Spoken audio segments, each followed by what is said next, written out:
Alright everyone, welcome back again di Bitcoin Roadmap. So this one is my Bitcoin Roadmap series ya. Jadi udah saya update beberapa kali dan terakhir itu part 15. Jadi saya update itu sekitar 3 bulan yang lalu. Dan ini adalah part 16 ya. Artinya kita bakal ngebahas kondisi terkini dan tentu saja terupdate daripada Bitcoin. Dan saya akan ngelihat dari sisi mid to long term. Jadi kita nggak ngomongin untuk short term. Kalau short term mungkin akan di akhir-akhir, tapi saya sekedar untuk ngasih pandangan ya kira-kira arahnya seperti apa. Nah, pembahasan kali ini sebenarnya cukup menarik ya. Ini sekaligus saya update kondisi terkini daripada market. Jadi beberapa hal yang teman-teman perlu pahami. Pertama, kalau misalnya kita ngomongin perspektif ya dari sisi Elliott Wave Count dan lain sebagainya gitu ya. Berarti ada possibility bahwa kita sedang memasuki fase wave 2 ya. Jadi wave 2 itu adalah wave koreksi daripada wave pertama.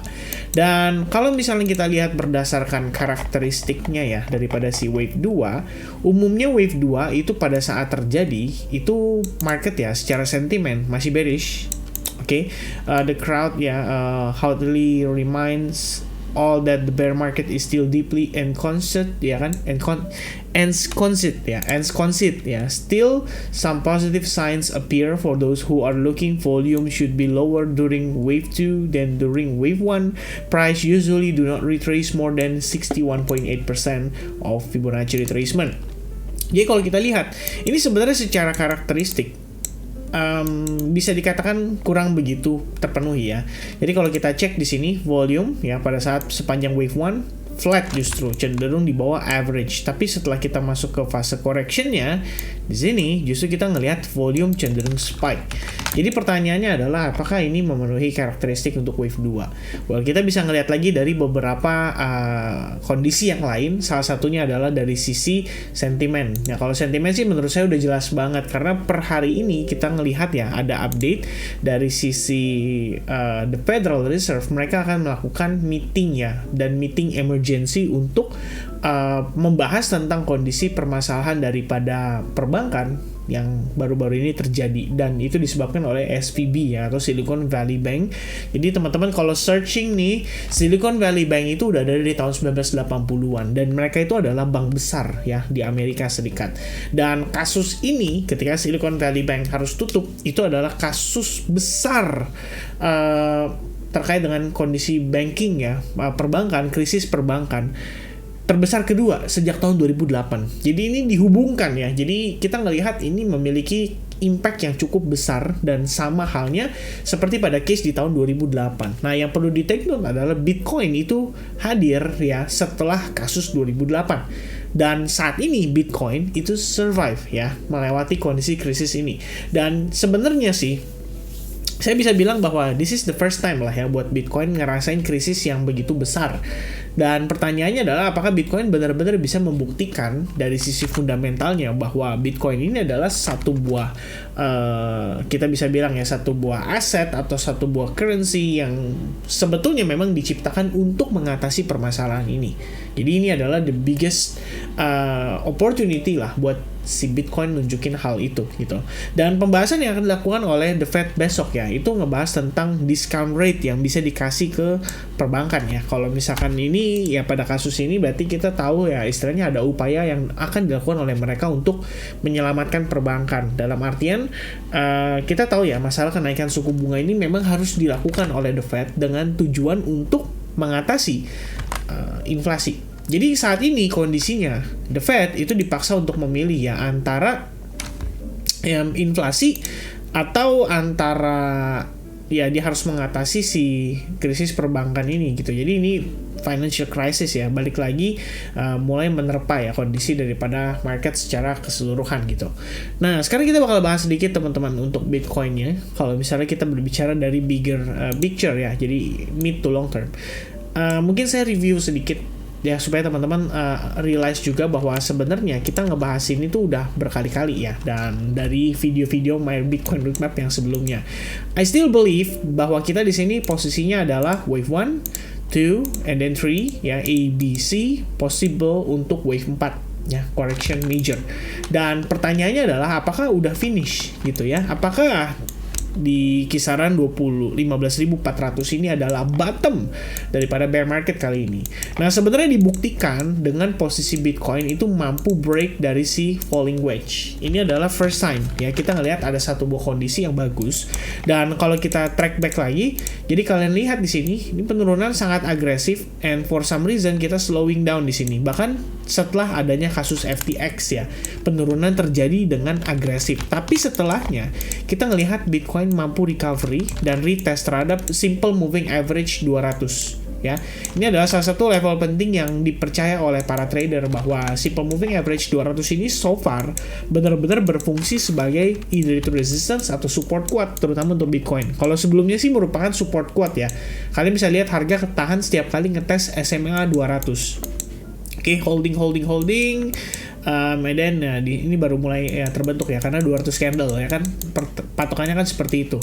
Nah, kita ngelihat for the first time SMA 200 di break dan sekarang ada proses retest. Jadi pertanyaan kita semua adalah, apakah ini retest yang untuk membawa Bitcoin turun lebih jauh? Nah, itu sebenarnya pertanyaan yang paling penting ya kalau menurut saya, dan saya cukup yakin semua juga kita nggak bisa jawab 100% apakah itu pasti akan terjadi gitu ya. Jadi yang saya perhatikan saat ini adalah first sign-nya dulu, bahwa there's a possibility of Bitcoin creating yang namanya higher high ya. At least pada case ini, kalau misalnya kita ngelihat dia turun, pertanyaan berikutnya adalah, kalau bagi saya adalah, apakah ini akan menjadi higher low-nya dia? Kalau misalkan this is the higher low, it means we already finishing ya wave 4-nya, dan di sini artinya kita udah masuk ke wave 1 dan sekarang masuk ke wave 2. Ya, ada possibility seperti itu.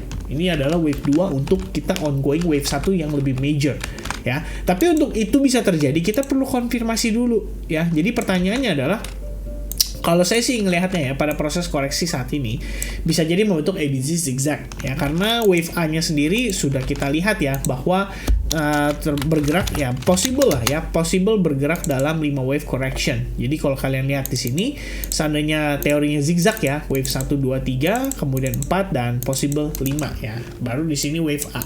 Nah, kalau misalkan di sini baru wave A, berarti kan ada possibility of ABC dulu nih untuk wave B. Baru kemudian kita ngomongin possible of C wave correction, ya kan, turun lebih jauh lagi. Dan turunnya sejauh mana? Ekspektasi sementara adalah bisa ketahan di 18.500 ya, seperti yang kita bahas di video sebelumnya ya. 18.500 akan menjadi salah satu area tahanan yang kita perlu pantau. Jadi anggapannya proses saat ini mencakup wave A, B, dan possible C wave ya. Baru kemudian dia finishing wave 2. Jadi ini 1, kemudian 2, baru kemudian kita ngeliat nih, wow, udah mulai ada wave 1, 2, and then kita ongoing 3, 4, dan seterusnya gitu loh. Baru dia kemudian reversal.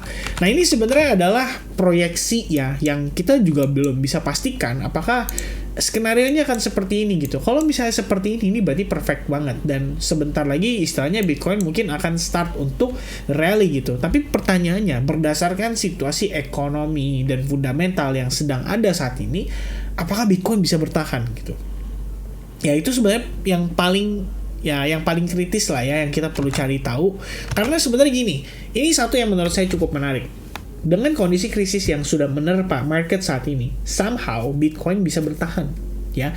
Setidaknya posisi kita saat ini itu masih lebih tinggi dibandingkan dengan krisis yang terjadi akibat FTX ya. Pada saat FTX krisis itu di 16.000. Saat ini krisis merembet secara general di financial market. Oke, dan posisi kita somehow masih bertahan. Nah, kebayang gak sih teman-teman kalau misalkan ada impact katalis berikutnya ya? Kita belum tahu apa. Mungkin bisa jadi Jerome Powell dan kawan-kawan besok mengumumkan sesuatu yang tidak lazim dan membuat market akhirnya panik karena mereka belum siap untuk memproses ini. Bayangin loh, dari kejadian SVB goyang itu cuma butuh 48 jam sampai akhirnya mereka shutdown. Dan sekarang posisinya tinggal kita lihat aja efek dominonya seperti apa. Dan yang paling pertama kita saksikan adalah bagaimana The Fed di sini sebagai perwakilan dari Bank Sentral di Amerika Serikat itu akan mengadakan pertemuan dan akan membahas terkait dengan masalah ini dan bagaimana cara mereka mengatasinya. Oke, jadi ini terjadi dengan proses yang sangat cepat, dan inilah fakta dan realita di financial market. That's why saya selalu remind ke teman-teman untuk selalu jaga resikonya ya, manage your risk ya di awal pada saat Anda hendak bertransaksi. Apalagi kita ngomongin market ini adalah sifatnya high risk ya, dalam artian high risk asset sih kalau saya ngelihatnya gitu. Dan ini artinya ya kita perlu pay attention banget nih terhadap resiko toleransi kita. Nah sekarang posisinya untuk Bitcoin, kalau misalnya kita ngomongin secara mid to long term, I am personally ya believe bahwa ada possibility di sini wave 1, 2. Jadi kalau misalnya ini 1, 2, maka berikutnya adalah 3, 4, dan 5. Oke, tapi permasalahannya adalah untuk wave 2-nya ini finishingnya kapan? Nah ini kita belum tahu ya. Mungkin prosesnya bisa jadi berminggu-minggu, berbulan-bulan ya, kita belum tahu. Dan kita ngelihat ini masih panjang banget. Bayangin kita baru berjalan di wave A ya. Ini baru major correction dan baru aja masuk ke wave A-nya lah kita bisa bilang. Kita masih harus ngeliat lagi beberapa proses berikutnya, dan itu bisa aja frustrating banget teman-teman. Karena kalau misalkan ini kita ngomongin alternatif skenario ya, sekedar info buat teman-teman bahwa sebenarnya there's also a possibility of wave A, B, and C, which is proses ini adalah wave 1 ya, and then wave 2 ya, and then ternyata wave 3, 4, dan 5. Ya, di sini buat teman-teman yang percaya kalau Bitcoin bisa sampai kembali ke harga 10.000, I think this is your scenario ya. Ini adalah pertimbangan yang harus kalian perhatikan. Jadi di overall movement ini berarti harusnya wave 1, 2 ya, and then 3 ya. Proses di sini adalah 4, kemudian 5. Baru dia finish ya. Istilahnya finish apa ya? Finishing yang C wave ini ya. Jadi kalau kita lihat di sini, ini kan C wave nih ya teman-teman sekalian. Jadi ada wave A, B, and then C wave ya. Nah proses C wave-nya mungkin seperti ini. Jadi we have another lower low untuk finishing wave 4, baru kemudian dia reverse. Oke, nah ini adalah satu buah worst case scenario yang tentu saja ada di dalam pikiran saya juga. Jadi kalau untuk saat ini, saya nggak mau terlalu banyak berasumsi ya, to be honest teman-teman. Jadi kalau saya sih melihat ini, ya saya anggap ini sebagai proses correction. Oke, jadi kita tetap mempertimbangkan bahwa proses kenaikan impulsif ini adalah part of the game. Dan of course, proses koreksi ini adalah kemungkinan ya, maksudnya proses koreksi yang saat ini sedang berlangsung adalah merupakan koreksi dari yang terjadi di sini ya. Jadi kita ngelihat kenaikan impulsif diiringi dengan koreksi, baru kemudian dia naik lagi ya. Itu setidaknya pertimbangan saya. Jadi untuk saat ini kita cuma bisa bereaksi aja selama market menunjukkan kepada kita bahwa aktivitas sellersnya lebih dominan dibandingkan dengan buyersnya. Ya kita nggak perlu terlalu buru-buru untuk ngeflip ya. Istilahnya mempertimbangkan bahwa oh ini kayaknya udah saatnya untuk naik nih. Nah itu kita istilahnya menebak-nebak nih teman-teman. Kalau misalkan itu bukanlah hal yang saya personally lakukan, dan kalau misalkan Anda lakukan itu ya Anda gambling di market gitu. Tapi kalau misalnya kita memang coba untuk analisis, kita coba untuk mempertimbangkan beberapa istilahnya opsi yang kita lihat ya, dari indikator, kemudian dari bagaimana momentumnya, kemudian bagaimana dia terjadi perubahan struktur pada time frame yang lebih rendah. Nah di sini kita bisa lebih istilahnya meningkatkan probabilitas kita untuk benar gitu. Jadi kita nggak buru-buru mengambil action dan kita menunggu adanya konfirmasi, karena kita cuma bisa ngetel, ngikutin aja sama si market maker atau si bigger players. Mereka mau apain marketing, kita cuma bisa follow aja.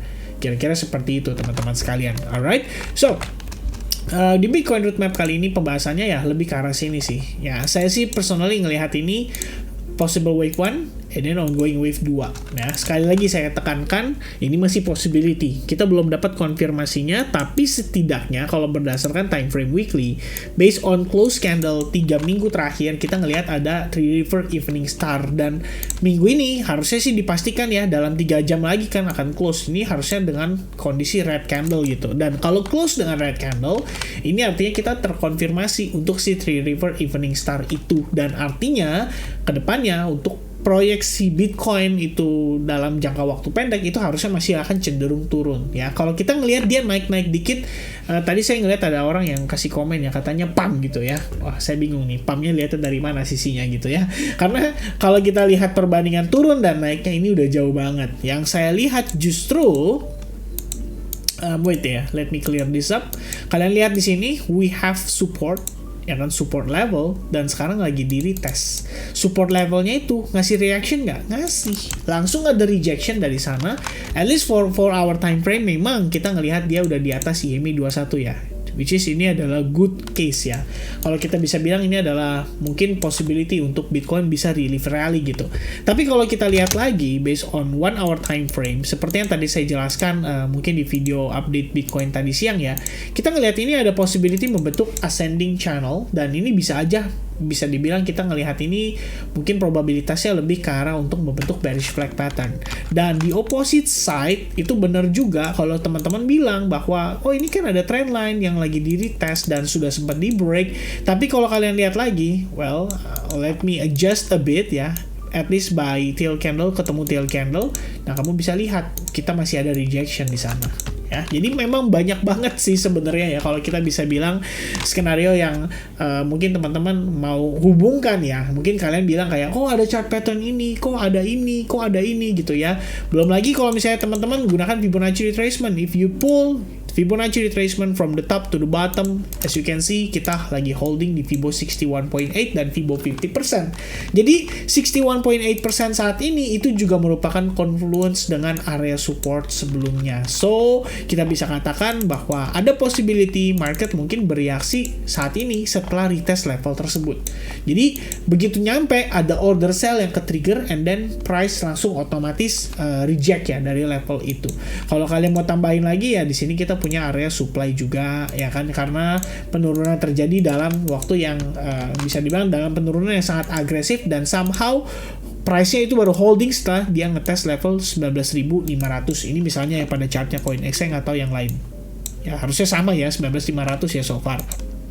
Ya, jadi yang saya perhatikan saat ini adalah secara short term ya, ada possibility bahwa ini adalah fourth wave ya. Jadi kita ngelihat ini as an A, B, C, D, E, and then dia confirm reject dan dia harus break dulu nih di bawah area ini. Jadi kayak gini ya, ini baru jatuhnya 1 and 2, and then kita 3, 4, dan 5 untuk mengejar ke wave 5. Ya itu yang saat ini justru sedang kita perhatikan sama-sama.